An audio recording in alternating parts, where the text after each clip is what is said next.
Hello, everybody, and I'm here. welcome to the IOCDF Research Roundtable, the IOCDF live stream where we pick an interesting topic within the OCD literature and discuss it with people that know it better than anyone.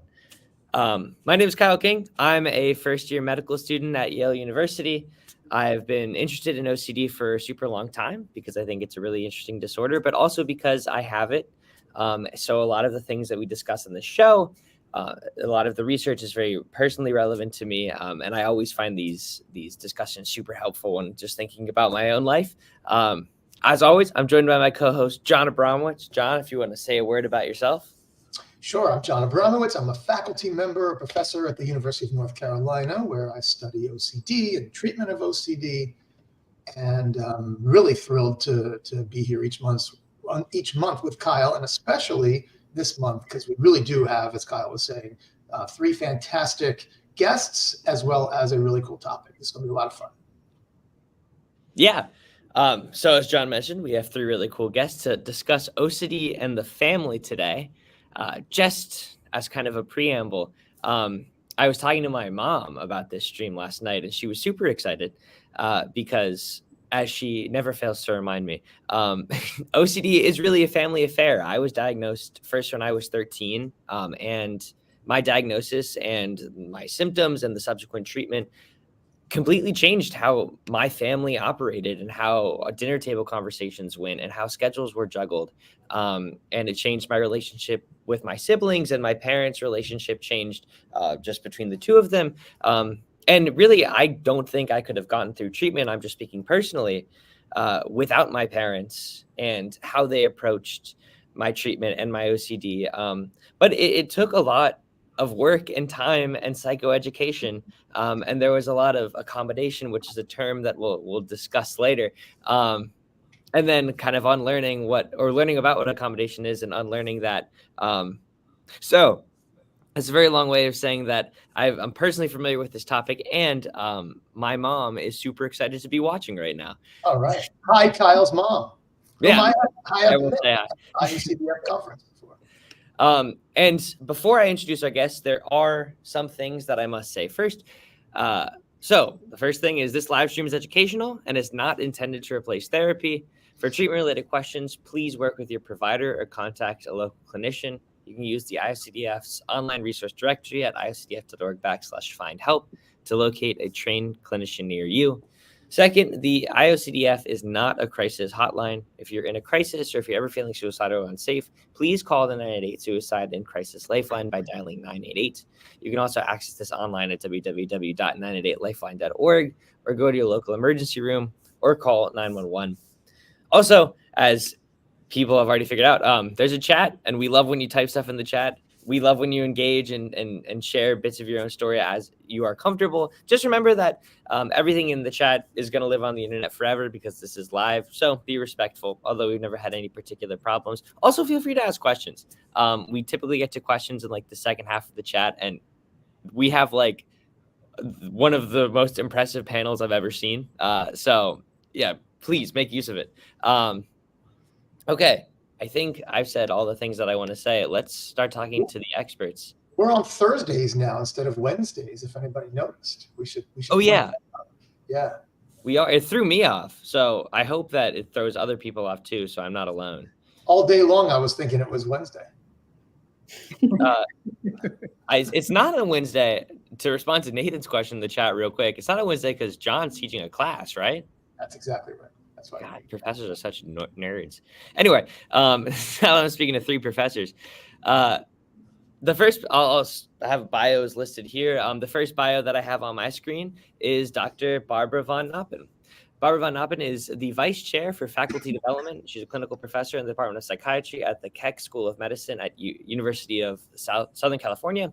She serves on the Scientific Advisory Board of the ICDF and is well known for contributions in OCD family treatment, particularly development of the multifamily behavioral treatment, family accommodation scale, group CBT for OCD, and she has numerous publications in these areas. Dr. Van Noppen has been treating people with OCD for almost 40 years and is on the board of OCD SoCal. Definitely a good person to have on this panel. Dr. Van Noppen, as this icebreaker question, I was thinking today what I wanted to ask you guys. I've been thinking a lot about fantasy football lately and like the Olympics. Sport has been on the brain. So I want to ask you, what Olympic sport did you enjoy watching the most? I enjoy the diving. Synchronized or unsynchronized? Unsynchronized. I love the platform diving. And I have to say that's a hard call because I also really love gymnastics. Okay, yeah, I'm a big fan of the pommel guy. That's an interesting question, Kyle. I was hoping you might ask what my favorite football team is because they're. Wait, what's your favorite football team? Okay, don't throw tomatoes at me. Buffalo Bills. Oh no! What a terrible pick. No, but I'm from Buffalo. They're playing on Thursday night tonight. Yeah, they're playing tonight against Miami tonight. Go Bills. Ellie, did I see a yay? You definitely did. Oh, I didn't know that. I didn't know that about you after all these years. This is the first time I've ever been in a place where there are two Bills fans at the same time. Yeah. Outside of when the Dolphins play the Bills, I've never been around two Bills fans at the same time. But I'm a diehard Dolphins fan, so this is going to be a tense stream. Well, in that case, I apologize for what's going to happen tonight. We'll see. We'll see how it goes. Our second guest that I should introduce is the person who's trash talking my favorite football team.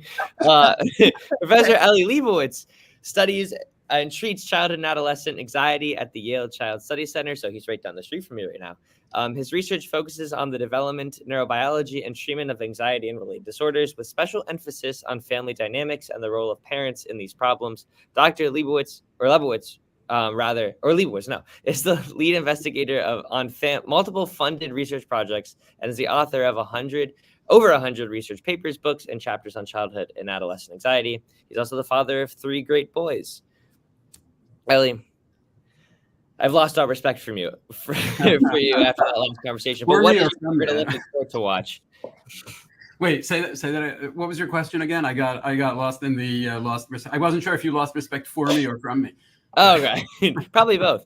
But what was your favorite Olympic sport to watch? My favorite Olympic sport. Well, honestly, I think how can you not have loved watching gymnastics, especially this year? I mean, what an amazing year with Simone Biles and the whole team there just doing such incredible work. But I really like the kind of old-fashioned classic Olympic sports, like the pole vaulting, those kinds of things. I know there's all of the new sports, and you can watch break dancing and skateboarding and all of these new things, which are really cool and really fun. But when I think about the Olympics, I kind of still think about the really classic. I'm like stuck in ancient Greece, so I like. Yeah. Okay, so you're trapped in time. It's good to know.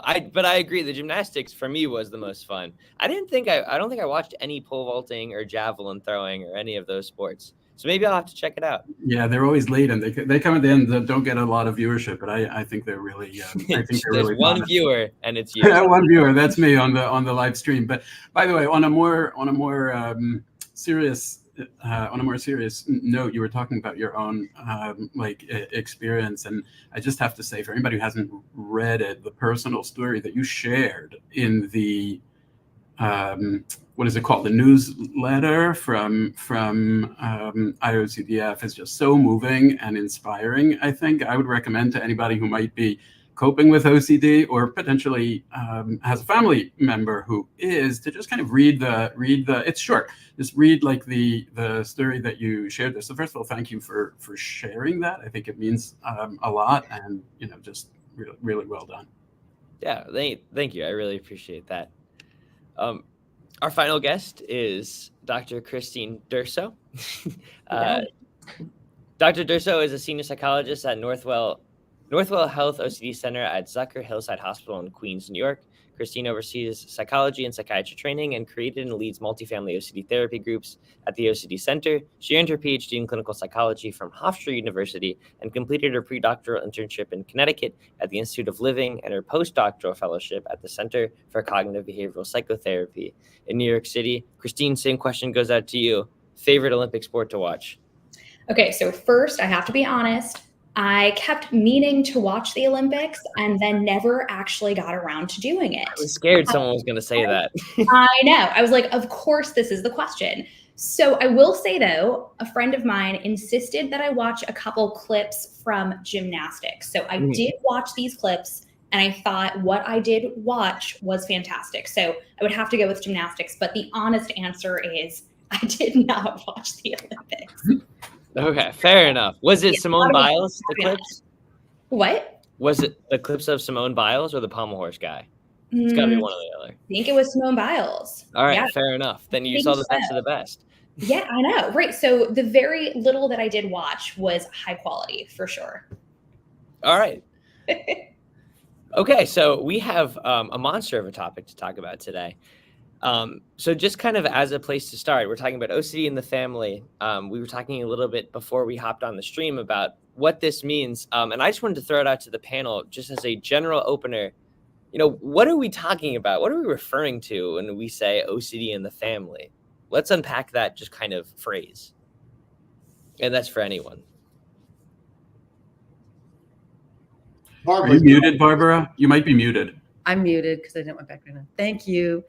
I'll kick us off, and I want to echo what you said because I'm a very family systems oriented clinician, and particularly what drew me into investigating what was going on in the family were all the stories I heard. And I thought, gosh, this does not just affect the individual. This is a family disorder. And I appreciate a little bit of what you said about your own experience. And honestly, we wouldn't know all that we know if it weren't for you and people like you and your families coming forward to tell their stories. I mean, that's how we got this huge body. We can do all the research in the world and look at empirical studies and outcome and all, but truthfully, I think what really was the driver to coin the term family accommodation and then to develop treatment for it was listening to what was going on in the family.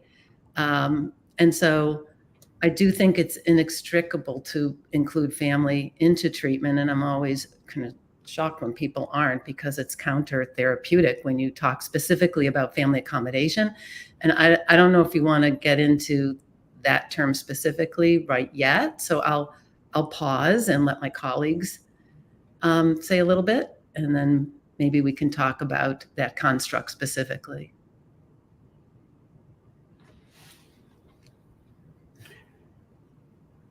I think it makes sense to absolutely highlight family accommodation next, but I'm wondering, Ellie, if there's anything you want to add first.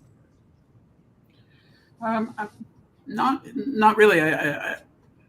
I think I couldn't have put it better than what Barbara said. I mean, treating any child almost in any problem in a child is usually going to work best when you look at a family system and when you consider the roles of and the impact and interactions with other people in the family. But when it comes to a problem like OCD, it's not just the fact that this is your child and it's in your family. It's actually inherent to the actual problem. It's kind of germane and integral to the actual problem that it is almost inevitably going to manifest at a family level and at a family system kind of level. And so I'm really just echoing what Barbara says, which is the only sensible way, I think, to really conceptualize and think about OCD is with a family level kind of lens. That doesn't mean that all therapy or intervention has to be family based, but I think thinking about this problem without considering family is just not sensible. So, Ellie, something you said there was curious. Oh yeah, do go, John. Thanks. Don't forget about me, Kyle. Sorry. No, you guys have been talking about with kids and kind of traditional families, but also with couples. Mm-hmm, mm-hmm. See, and that's where my research has been with adults and kind of intimate partner relationships. We see the same thing, that a person with OCD tends to get their adult partner kind of involved often in rituals and avoidance strategies and reassurance and things like that.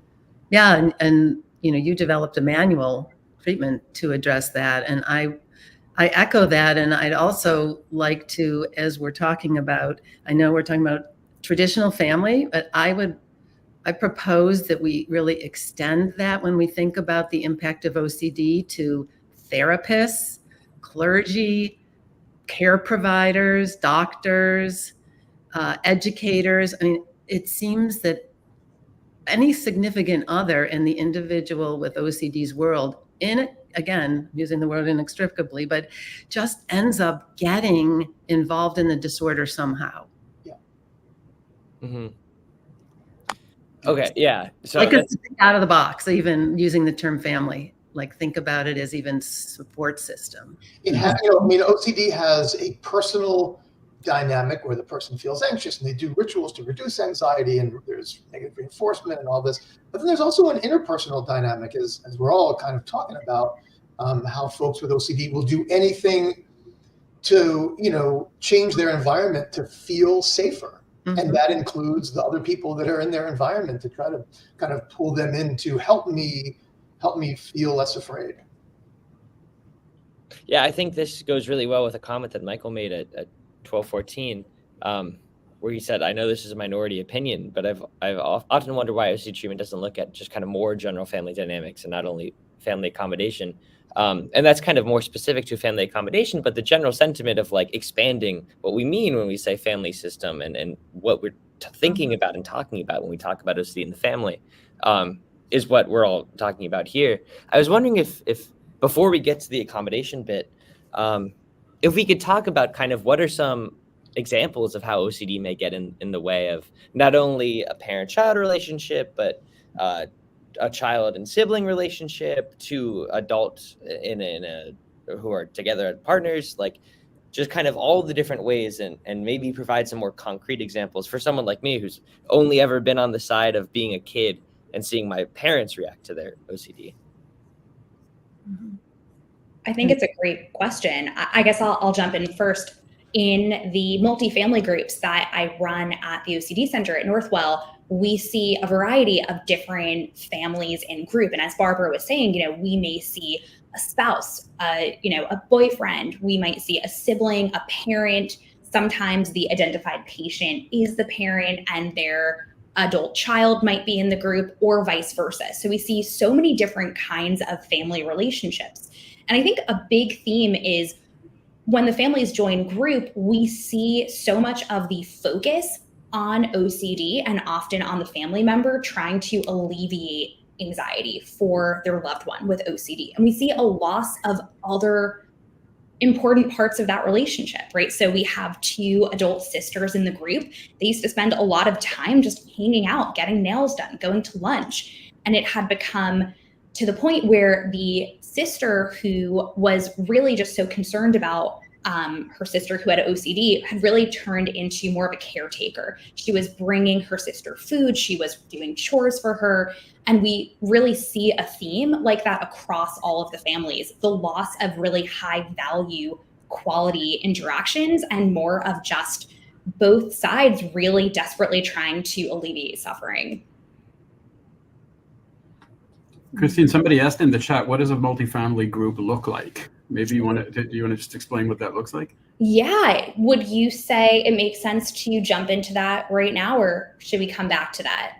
Yeah, this discussion is all just right. Yeah, as fluid as it gets. Take it away. Yeah. So as I had said before, and this is a group actually I started about 5.5 years ago. The goal was it was supposed to just be like a 6 to 8 week closed group. We would just do some psycho ed for family members who had loved ones who were individual patients at the OCD Center, just learning what is OCD, how am I accommodating OCD, how can I change my behaviors? And the goal of the group was just going to be, we do some psycho ed, we learn how to do behavior contracts, which we'll probably get into later on, and they learn how can I stop accommodating. What actually happened is, although families started making a lot of progress and reducing accommodation and increasing high quality time together and learning skills like distress tolerance and walking away and providing supportive responses instead of reassurance, families really enjoyed welcoming newer families into the group and kind of being the veteran families who were modeling for newer families, hey, a lot of validation, it's awful and it gets better. And so over time, we got rid of the closed nature of the group. And now this is a group that really is open enrollment. Family members who want to attend are required to attend with their loved ones who have OCD. So we want total transparency. They are required to watch some psycho ed video that we put together, and then they can stay in group for roughly, it really depends, as long as they need to either meet their goals or to also just continue benefiting and maintaining improvements in reducing accommodation and supporting ERP and beyond, and then really just modeling for new families. So we usually have 4 to 6 families in the weekly group at a time, with a nice blend of families who have been in the group for longer and then newer families. And just this past fall, actually almost a year ago at this point, we started a monthly maintenance group. So this is for families who have graduated from the weekly format, and they are able to maintain with a monthly group rather than weekly. I could talk for hours about this, but I think I better end here so that we can all, respond and keep this conversation going. Yeah, I think I just want to jump in real quick, because you said a lot of words in there that I think we should define before asking more specific questions about multifamily systems or what have you. Just what is reassurance? What is accommodation? What do these things look like, and why are they bad? Okay, so I'm going to just give a quickie overview, and I'd love to come back to the multifamily groups, because the one I did was a little different, and I love that you are offering these. They're so powerful. But look, and I learned from the best. Totally inspired by your work. So glad to see the torch carried on. But to your point, Kyle, so just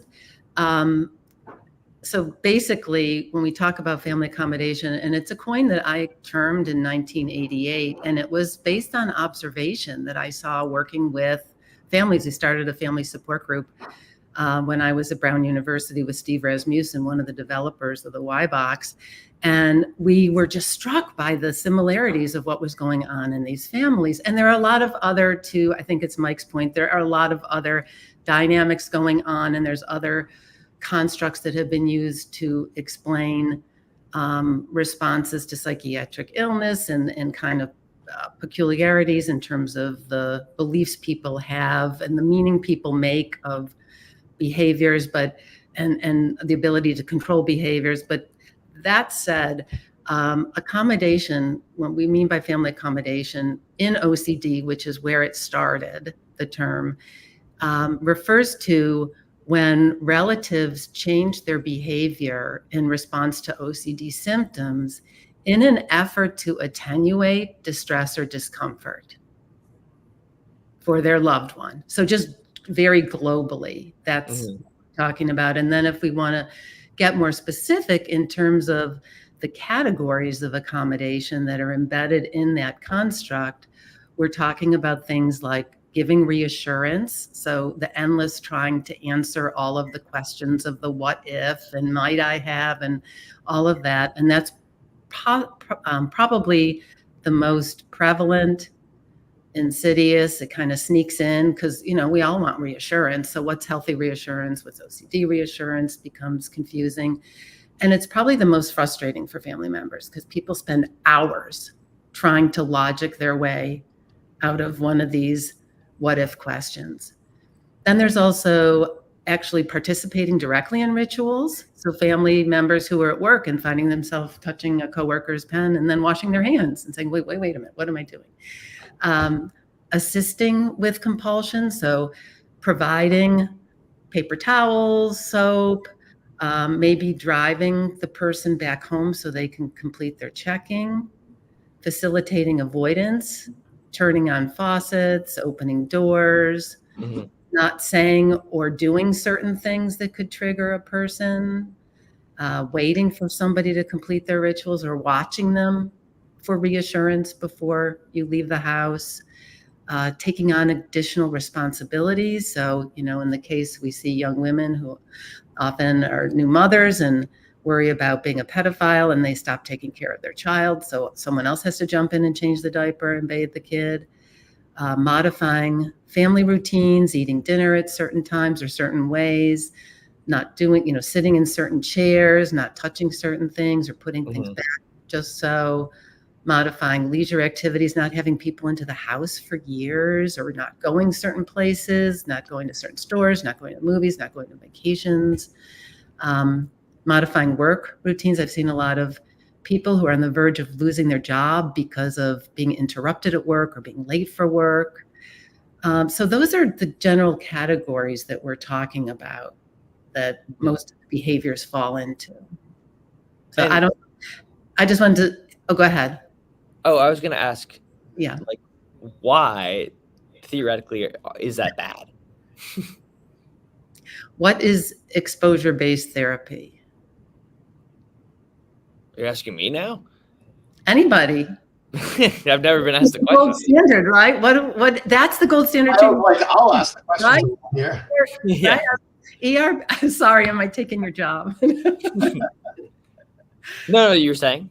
Yeah, I mean, I'm doing a little Socratic. Yeah. There, but I'm having you answer your own question. What ERP? We all know, right? Gold standard treatment for OCD with CBT and maybe add-ons, ACT, DBT, right? All of it. Basically, I think most people would agree, and some inhibitory learning. I mean, there's a lot of movement in that area too. So maybe, but it's hard. We want the person with OCD to be receiving ERP in some capacity. So what happens in family accommodation? Is it exposure? You're not allowing them to do the exposure. Right. You're basically watering down the treatment. Like, I could do all this great ERP with an individual in my office. I send them home where there's all this accommodation. And we do have evidence of that too, that family accommodation is one of the most robust predictors of treatment outcome, even more so than coexisting depression, poor insight, OCD symptom severity. And it makes sense, but it also biologically and cognitively, I mean, in terms of habituate, there's no, ability for one to learn naturalistically consequences or,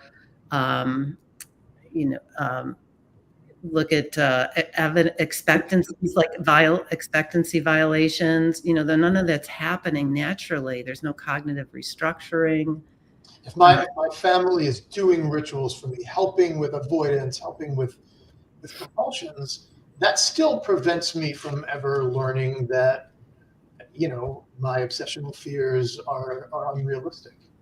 So it's, you basically might as well just do a compulsion yourself. You're just getting someone else to do it for you. And it's really the same. It has the same, as what Barbara's saying, is it has the same effect as if the person's doing it themselves. It contributes to that vicious cycle where the person continues to be afraid and they continue to have obsessions. And actually, I'll add in that, the reason why I called it accommodation when I was searching for a term to describe what I was observing is, to me, using the word enabling, and I hope this isn't offensive to anybody, but to me, that implies a little bit of malintent. Yeah. I wanted something really benevolent because I know the accommodation, like, I don't want families to hear this and say, oh, you're doing the wrong thing, you're doing the bad thing, just stop, because that'll backfire. That happened to me once in a support group. We talked about the perils of accommodation. A husband went home and dumped all this contaminated stuff on his wife's side of the bed, and she blew up. It was horrible. And he came back and said, that was the worst advice you gave us. And it's like, the husband, like, I guess, kind of did an exposure for, like, forced the wife into an exposure. Yeah, he stopped. It was implosive, almost like he stopped accommodating and kind of went to the extreme. And so we don't want the take-home message to be to anyone who's watching, if you're a loved one, don't just stop. And we'll talk about how to extract yourself gradually. It really parallels working up a hierarchy in, like you would for ERP. It's got to be a very gradual and negotiated withdrawal, because it will backfire. And then people say, that was terrible advice. Why did you tell me that? Yeah, I think just kind of from personal experience, and to emphasize this point that, like, the word accommodation is intentionally, like, has benevolent connotation. like my parents, my mom and my dad both were engaging in accommodation when I was first diagnosed, and it's not because they wanted me to get worse. It's just because they saw their kid was in distress and they're parents and they wanted their kid to feel better. So they did what comes very naturally to a parent, and they tried to make me feel better. And in doing so, they fed into the OCD cycle. So I want to hear from like all the panelists. You know, it's complicated withdrawing, like getting someone to stop accommodating, whether they be siblings or a spouse or a parent. So what is kind of the advice? And I know this ties into probably what you guys talk about in multifamily support groups and space. Yeah, so like that's probably a super broad question, but how do we go about kind of reeling in the accommodation? Ellie, do you want to? Sure. Well, you know, I'll do my favorite thing on a panel, which doesn't usually happen, which is to disagree. All right. I think it doesn't happen enough on this kind of panel, but I'm not going to disagree with a lot, only with some specific. And my focus is primarily on parents and children with OCD, as opposed to, for example, the example that Barbara was giving around the spouse who's suddenly doing this to the wife, or the work that Jon does with like couples. My focus is really primarily on parents. The word I'm going to disagree with is negotiated, in the sense that that there has to be an agreement in order for parents to withdraw an accommodation. I would say that is optimal, right? That is ideal. If you can reach an agreement, if you can talk about this, maybe in a family session, or even a family conversation at home, if you can talk about this and reach them understanding that maybe this is just not really the best way to help you, and with the child, with the child conversation. Okay. Yeah, I'm saying with the child, the optimal scenario would be that you can have that conversation and you can reach an agreement to, make a change, withdraw some kind of accommodation, and then you go for that. I think that is the optimal scenario. I would say, though, that is not always possible. Mm-hmm. OCD is a very powerful force, and it is sometimes, I think, too much to expect a child, in particular a child, to actually be able to say, yeah, you're right.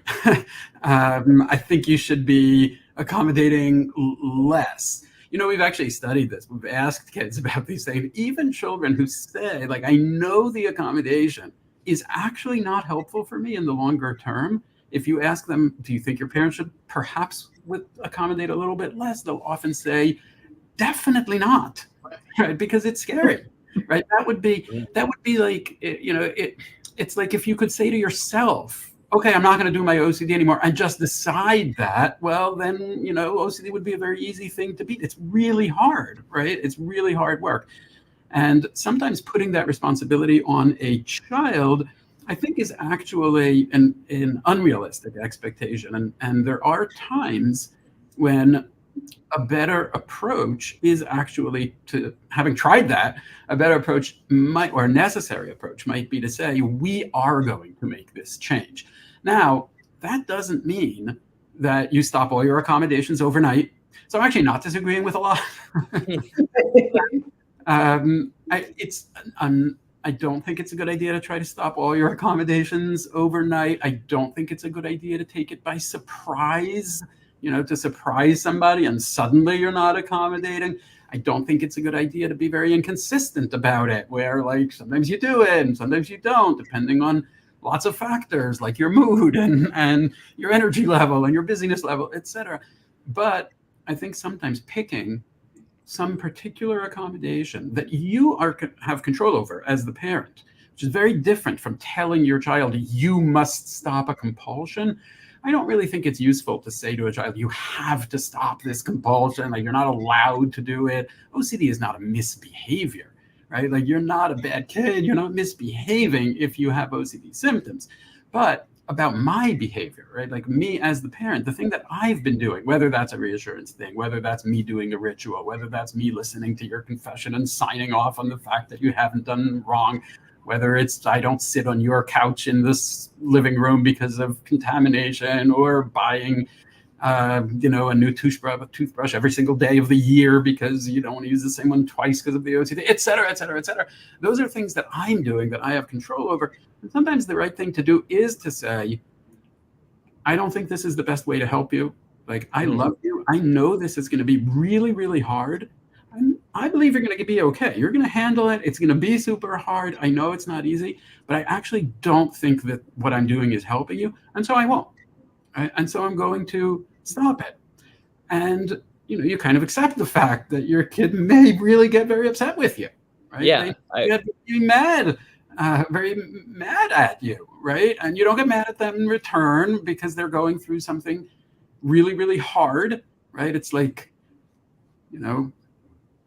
I don't know if this is a great analogy, but if you volunteer to go through detox with somebody, like rehab with somebody, like, they're going through withdrawal from a very strong addiction. And, there's going to be these days when they're just a wreck, right? And they're going to be awful. And they may be really mean to you during that time. But you volunteer to be there with them and see them through that period. Well, you're not going to get past that period and then say, hey, how could you have talked to me like that? Right? You're not going to say, oh, why were you such a jerk to me when you were going through that? No, you're going to say, wow, you went through a nightmare and now you're better, right? Now you're doing better. And I'm proud of you, right? You're not mad at the fact that they were mad at you because you get it. And I'd say the same with the OCD. Of course, your kid is going to get angry at you and they may say, you don't care about me anymore, you don't love me, and all kinds of really hard things. But I think sometimes parents do have to kind of make a bit of a unilateral decision to change some of these behaviors in a gradual, loving way. Yeah, I mean, that's one of the things that I love about your work, and we'll talk about hopefully the SPACE program, which is really all about teaching parents how to do exactly what you're talking about, which is kind of thread that needle between, we love you too much to keep accommodating. And we want to show, instead of protecting you from the distress, which you've been doing, and that doesn't help you, it makes you feel better now, but this only perpetuates your OCD or anxiety in the long run. We're going to help you. It's going to hurt in the short term, and you're going to grow from this. And that's really what support is. And of course, Ellie, you in your manual, you talk a lot about how do we do this in a loving way. That's not, surprise, we're going to throw all the clothes on your side of the bed now. But there are some very skill-based ways to do that in a loving, compassionate way that still gets the message across that, it's time for you to learn how to manage your anxiety better. And we're your parents. And so it's our job to teach you how to do that better. It's not our job, or we're not doing our job if we continue to protect you. Yeah. And Jon and Ellie, I think, what you're underscoring too, and I try to incorporate this as much as possible in my work with all ages, is the importance of the loved one communicating that they have confidence that their loved one can handle the stress. Because accommodation also says, look, I need to protect you from this because I don't think you can handle it. Exactly. And then that doesn't teach distress tolerance. That's right. And then that's an over-reliance on external factors to eliminate the distress. It's just so contra-therapeutic. So not only are you helping the kid to get over OCD, but I think a big part of that is you're helping the child to learn, I can do it. I am strong. What I will say, Ellie, to what you were saying, I would not have been on board with my parents stopping accommodation, but they did. And I think they did it more cold turkey, which it doesn't sound like is exactly what research supports may be the best way to do it. But that was the way it was done, and I ended up finding it helpful. I want to talk about the SPACE program, since you mentioned it kind of in a periphery sense, and then get back to the multifamily group stuff, and then kind of talk about differential efficacies and the efficacies of all these sorts of treatments versus individual CBT, which is a huge conversation, obviously. But First, what is space? Someone asked in the Mhm. chat. I'm not super familiar with it myself. So SPACE is, first of all, it's an acronym. It stands for Supportive Parenting for Anxious Childhood Emotions. Yeah, space isn't just like the thing up there. Right, the treatment program out of NASA for,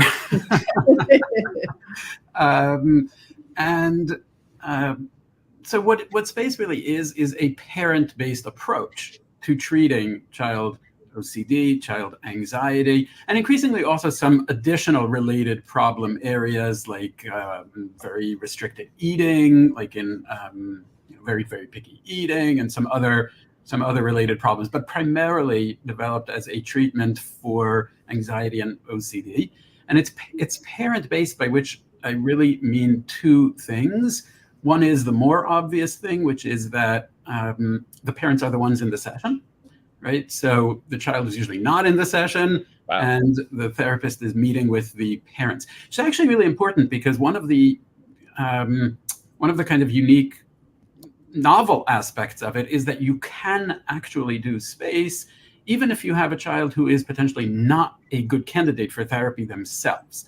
Right, like not every child, not every person with OCD or really any disorder is equally an optimal candidate for all therapies. Right? Sometimes there are verbal communication issues that can make doing therapy directly really, really hard. Sometimes there's motivation or insight or behavioral problems or lots of things that can make doing therapy really, really hard. And so SPACE really works through the parents, and they are the ones who are coming to the sessions. The other sense in which I mean that SPACE is parent-based is that it really just focuses on changing the parent's behavior. It's not an attempt to get the parent to go home and make their child change the behavior. We're not trying to do ERP through the parent in SPACE, as in like you're going to go home and practice exposures with your child, because doing that actually does work really well if you have a child who wants to do exposures with you, right? Mm-hmm. But which I did not. Yeah, which maybe you did not, and not every child does, right? Like lots of kids don't. And sometimes there has to be timing for a child to want to engage and process themselves. You know, what might not be the right moment today, maybe it'll be the right moment in 6 months. But for you, the parent, to go home and try to make your child do exposures is actually a very fraught and volatile kind of situation. You know, if you're a therapist and you do ERP and you have a patient and they don't want to do exposures, you don't yell at them. Right? Mm-hmm. If you're a therapist, you probably don't yell at your patient and tell them how they suck and what a terrible kid they are and take away their TV and privileges. You don't do that stuff. But you know who does do that? Well, parents sometimes will do that because they're trying to get their kid to do this, and they think this is really important, and they fall back into the regular scripts that parents have when they're trying to get their kid to do anything, and their kid doesn't want to do it. And so it's a very volatile situation. In SPACE, we really sidestep all of that by simply saying we're not going to ask you to make your kid do anything at all or stop doing anything. We're just going to focus on changing your behaviors. We're going to help you to be more supportive of your child, which means more accepting of their distress, not dismissive of it, not trivializing it, not denying it, just really acknowledging and validating the very genuine distress your child is experiencing. And you're also going to have that vote of confidence that was talked about here, right? Like that, you're going to communicate to your child that you actually do believe that they can handle some distress. And then the other thing you're going to do is start reducing those accommodations in a gradual, planned kind of way. You're going to let your child know about every change you make in a very loving way.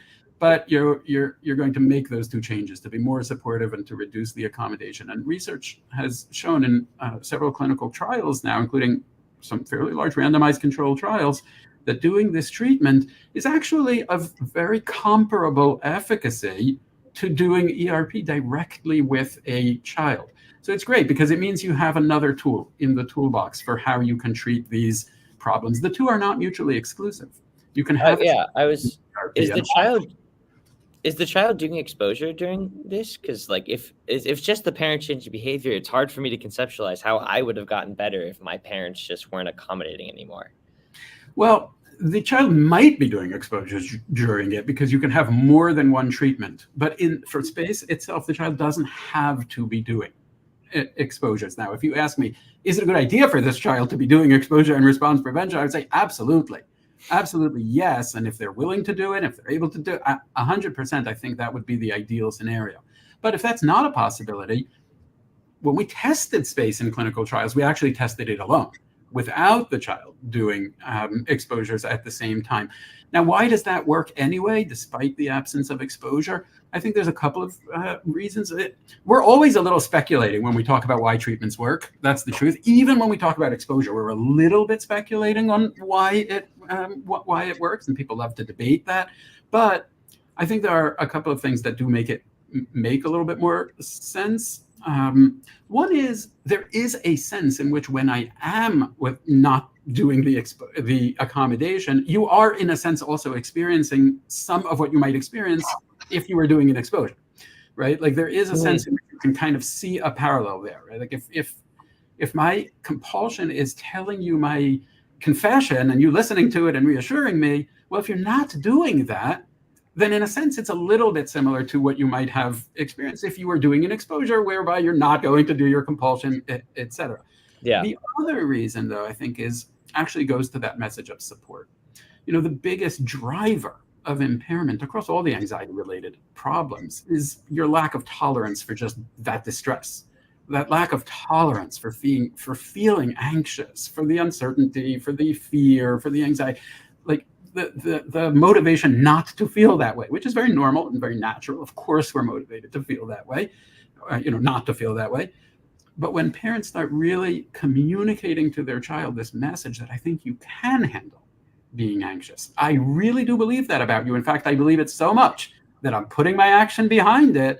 Mm-hmm. That actually also changes the child's understanding of their own anxiety, of their own tolerance. Mm-hmm. Parents are a little bit like a mirror that a kid and is that empirically validated? Like if the parent were to implicitly suggest via their own action that I believe you can tolerate the stress, the child will then explicitly say, yeah, I think, or implicitly, I guess, show that I'm more able to tolerate stress. What's now. empirically validated is that if you do those things, if you make those changes of being more supportive and of reducing the accommodations in a somewhat consistent manner, then yes, absolutely, we see the change in the child and in child ratings too, not only in the parent rating of the child's symptoms, but in child ratings of themselves, of their anxiety, their OCD, and their beliefs about it. That is empirically validated.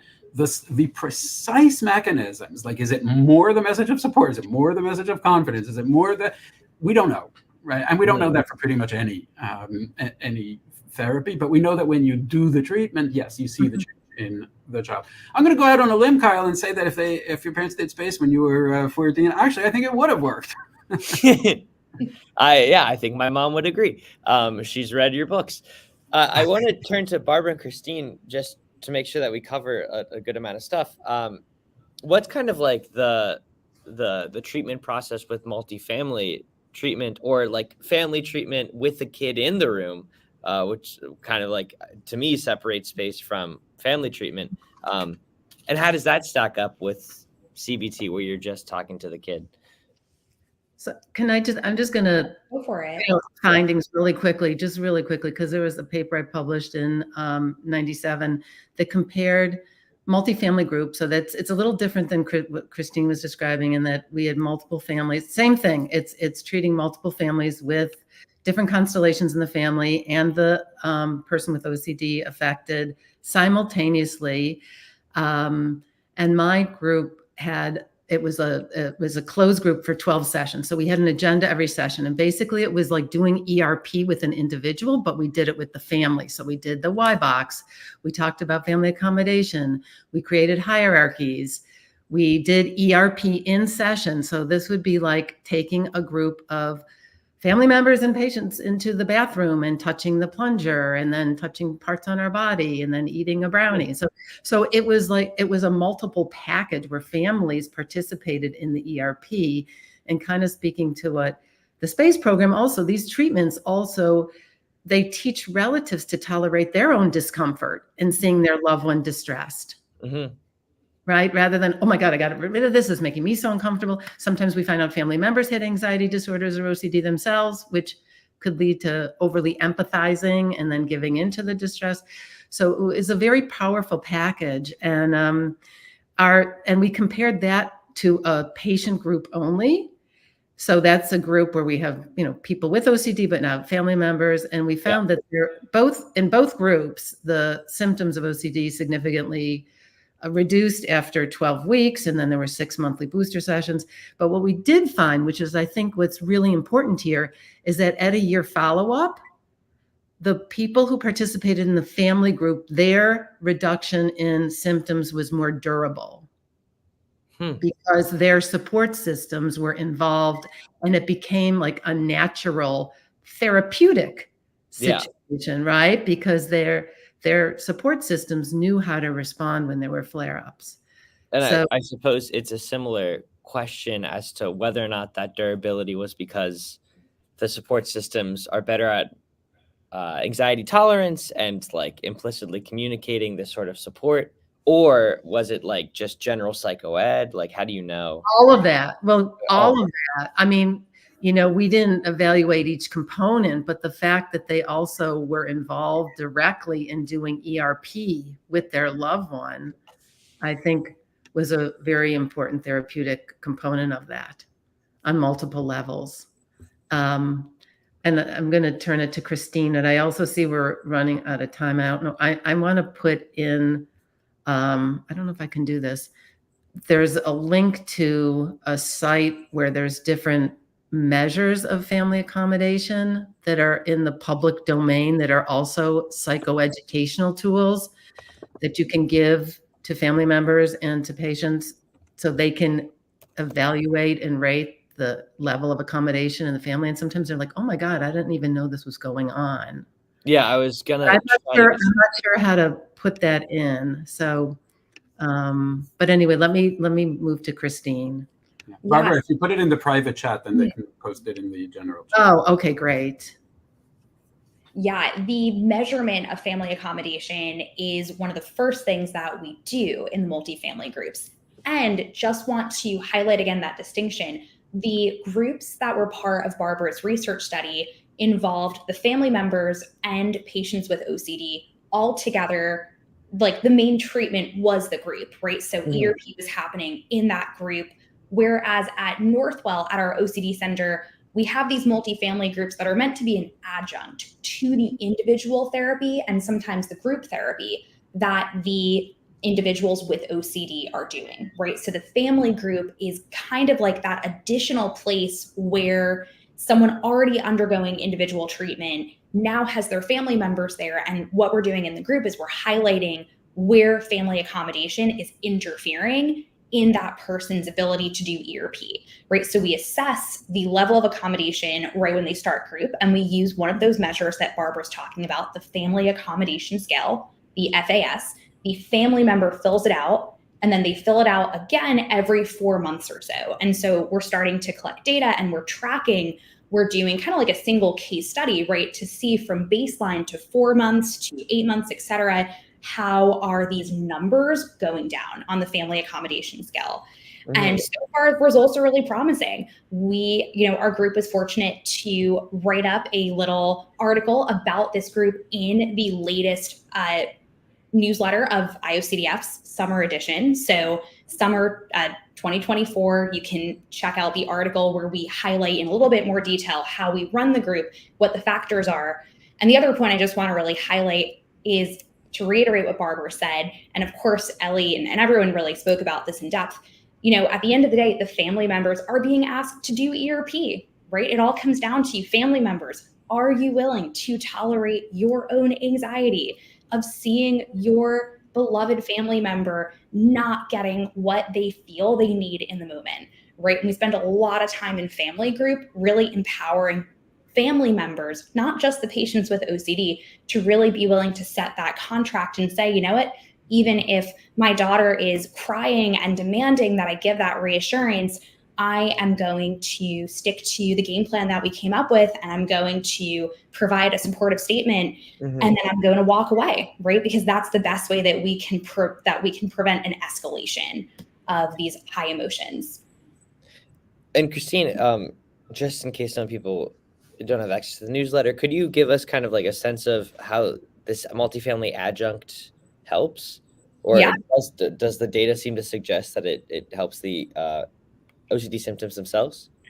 So we have so far just been looking at the family accommodation scale. And so Okay. the actual data that we have been writing up so far is just showing, yeah, the numbers are going down. So the family accommodation scale numbers at baseline definitely do tend to be trending downward, right? The next step is really looking to see, right, is the Y box changing, right? So I'm sure, I mean, anecdotally, I think just based on what we're observing in the group, patients coming in with pretty high Y-box scores who perhaps were really stuck in their individual therapy are finding that their OCD symptoms are improving. So we are most likely seeing a reduction in Y-box scores, in addition to a reduction in family accommodation scale scores.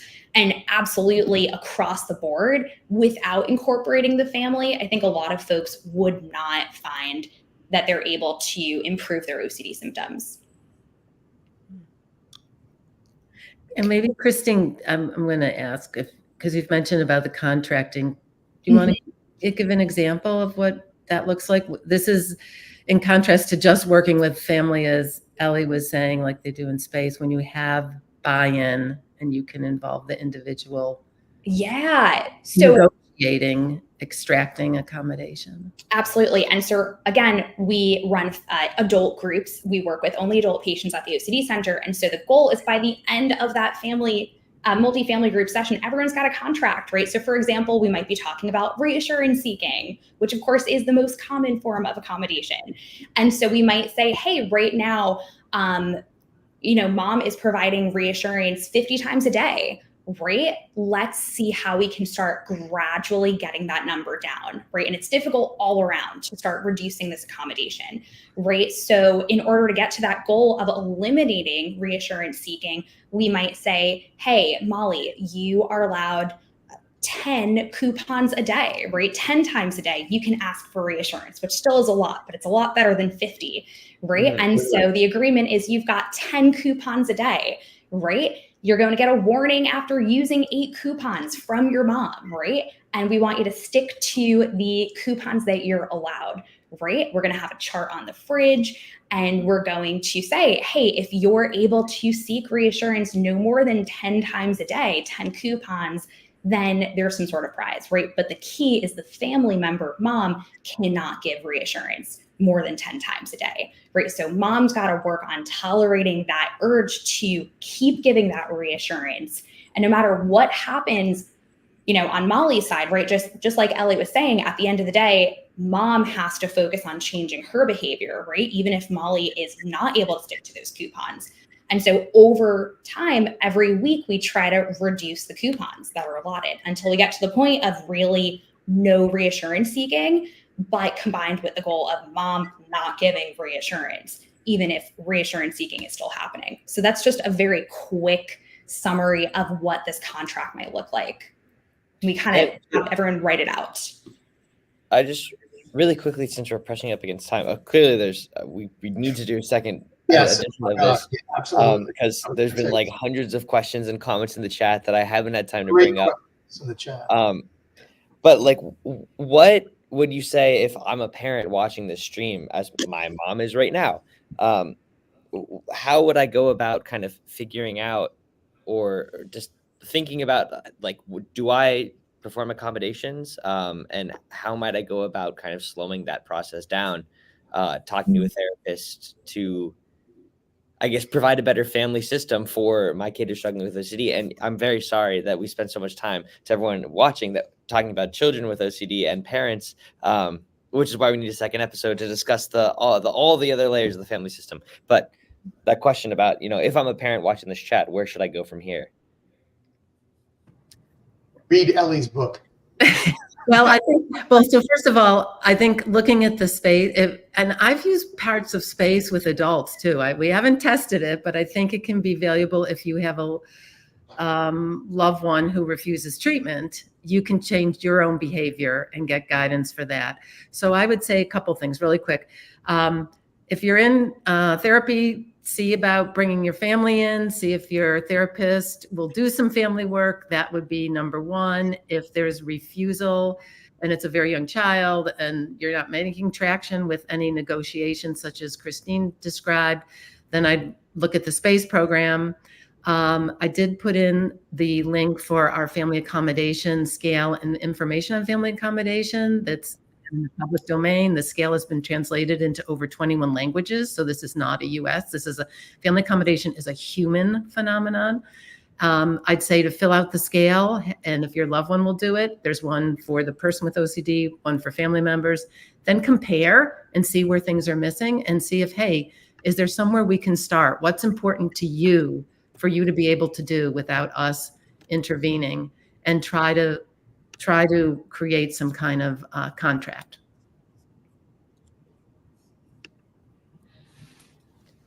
If possible, don't just, I would say, if possible, don't just stop cold turkey. Pick one thing. Even in the SPACE program, it's not everything is not stopped all at once. Very true. Yeah, I think that was a great answer. Just get help, right? Like go on the IOCDF website and find somebody to talk to. Find other parents who are going through similar things. Find a therapist to talk with. Everything gets easier when you're not doing it. When you're not doing it alone, that includes parenting somebody who is struggling with OCD. And so I think get that help, and just remember that the world is chock full of people who used to have OCD. This is a disorder that you really can get a lot better, right? You really, really can. And so I think there's so much reason to be hopeful, even when things are really, really hard and it feels like life is just completely taken over. There's a lot of reason to be hopeful and to not give up.